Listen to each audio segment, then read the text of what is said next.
तो ये क्षेत्रीय आकांक्षा का पार्ट 4 है और इसके अंदर हम लोग गोवा की स्वतंत्रता और बाकी क्या पॉइंट समझेंगे, ठीक है। तो ये स्वतंत्र भारत की राजनीति 12th क्लास है और बेसिकली ये इसके अंदर सारे पॉइंट कवर है। तो देखते हैं पहला, गोवा दमन द्वीप कैसे आजाद हुआ। तो क्या हुआ कि 1947 में जब इंडिया आजाद हुआ, उस समय पुर्तगाल सरकार से बातचीत की गई कि तुरंत क्या कीजिए, आप गोवा दमन द्वीप को भी आजाद कर दो। पर उस समय पुर्तगाल सरकार ने आजाद करने से मना कर दिया कि भाई हम क्या नहीं करेंगे, शासन नहीं छोड़ेंगे, ठीक है। अब इंडिया उस समय आजादी हो रहा था, तो उस समय फोर्स करना ठीक भी नहीं था, हमने बातचीत की, मना किया, ठीक है। अब समझना पुर्तगाल का शासन कब से था। पुर्तगाल जब आया, ठीक है, तो उसने गोवा पर अपना क्या है, एक कब्जा कर लिया। गोवा दमन द्वीप, मुंबई पे भी किया था, ठीक है। पर मुंबई को तो क्या है, जब यूके के राजा के साथ उनकी बेटी की शादी हुई तो उन्होंने उसको दहेज में दे दिया था, सीरियसली है, ठीक है। अब समझते हैं क्या हुआ। 16वीं शताब्दी से गुलाम है गोवा, ठीक है। ये रहा गोवा छोटा सा, ठीक है। गोवा दमन और दीव, क्लियर है, ओके। तो यहां समझने वाली बात क्या है, तो यहां समझने वाली बात है 16वीं शताब्दी में गुलाम था। उसके बाद समझते वहां के मतलब लोगों ने क्या किया।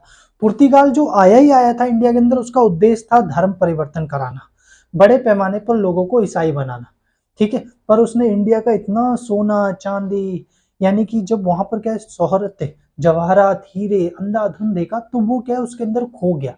देखो ये क्या है, दोनों हाथों से, बात समझ में आ रही नहीं, दोनों हाथों से क्या है तलवार लेकर चढ़े थे, मारने काटने के लिए, कि लोगों से जबरदस्ती धर्म परिवर्तन कराएंगे, करेंगे तो ठीक है वरना मार देंगे। जब सोना देखा तो इन्होंने क्या, एक तलवार रख दी, एक हाथ से सोना बटोरने लगे। उन्होंने यार सोना चांदी तो बहुत है, उन्होंने दूसरे हाथ से भी तलवार रख दी और दोनों हाथों से सोना चांदी लूटने लगे। और इसका फर्क क्या पड़ा कि ये आए जिस उद्देश्य से थे वो उद्देश्य पूरा नहीं कर पाए, और यहाँ बिजनेस के लिए, लूटने के लिए ठहरे गए, ठीक है। तो इन्होंने क्या किया, नागरिक अधिकारों का उल्लंघन किया, गोवा वासियों को नागरिक अधिकार नहीं दिए, बलपूर्वक वहां पर धर्म परिवर्तन करवाया, ईसाई धर्म मैंने भी बताया, वो आए इसी टारगेट से थे।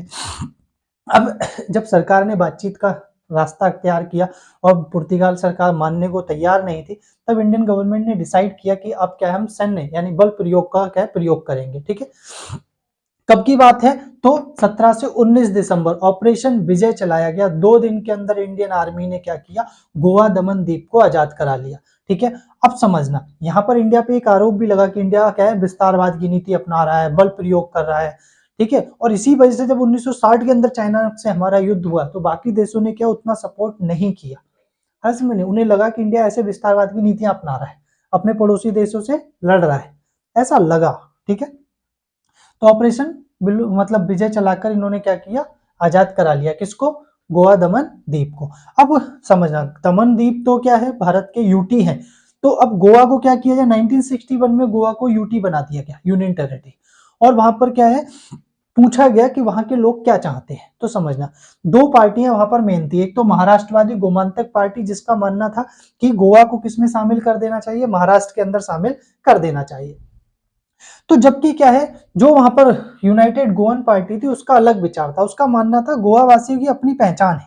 कौन सी पहचान, गोवानी पहचान, और वहां की संस्कृति क्या है, वो अपनी स्वतंत्र अहमियत बनाए रखना चाहते थे और अपनी भाषा को अहमियत देते थे, कोंकणी भाषा को, समझ में। और उन्होंने ये मांग रखी कि भाई हमें क्या है एक अलग राज्य चाहिए। तो सरकार ने जनमत संग्रह कराया जनवरी 1967 में, जहां पर क्या अधिकतर लोगों ने वोट डाला कि वो एक क्या है स्वतंत्र पहचान संस्कृति बनाए रखना चाहते हैं अपनी, और महाराष्ट्र में शामिल नहीं होना चाहते। इसी वजह से क्या हुआ, 1967 से इंडिया वो क्या गोवा यूटी रहा, और 1987 के अंदर इसे पूर्ण राज्य का दर्जा दे दिया गया। गोवा का पूर्ण राज्य का दर्जा मिला उसे 1987 के अंदर, ठीक है।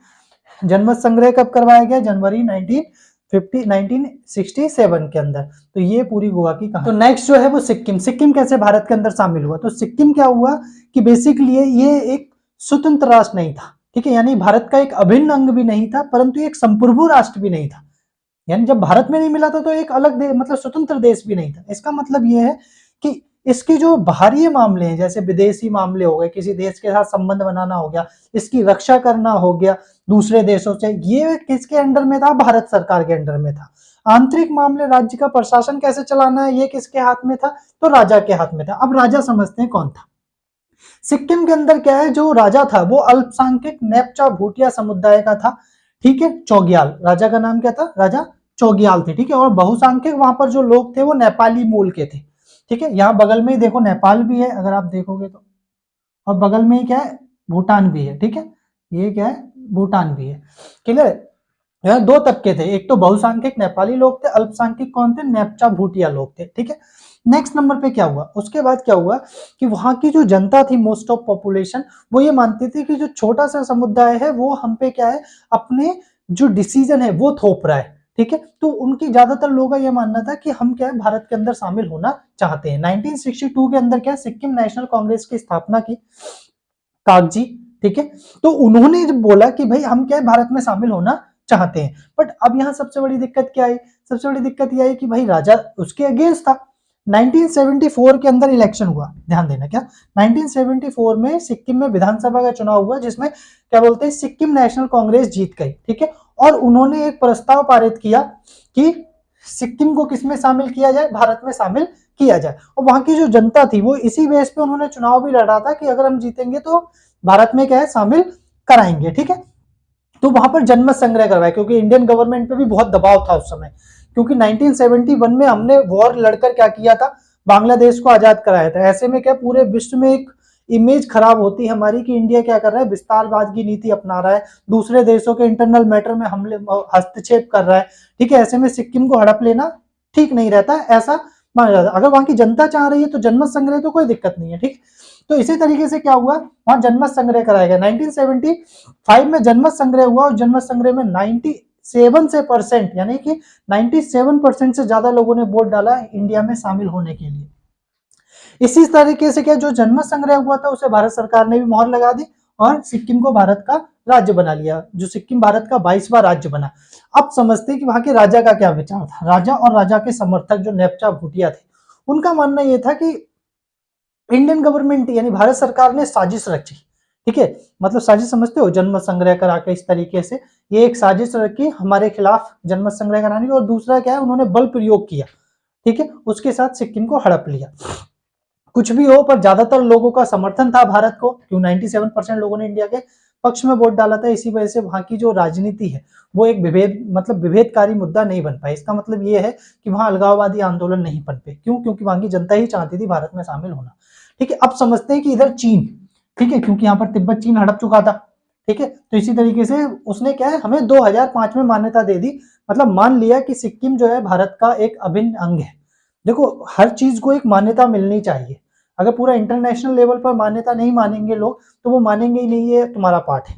जैसे कि मान के चलो, जम्मू कश्मीर भारत का एक अभिन्न अंग है, हम मानते हैं, ठीक है, बट पूरा विश्व इस बात को नहीं मानता है। बात समझ में ही नहीं आ रही है।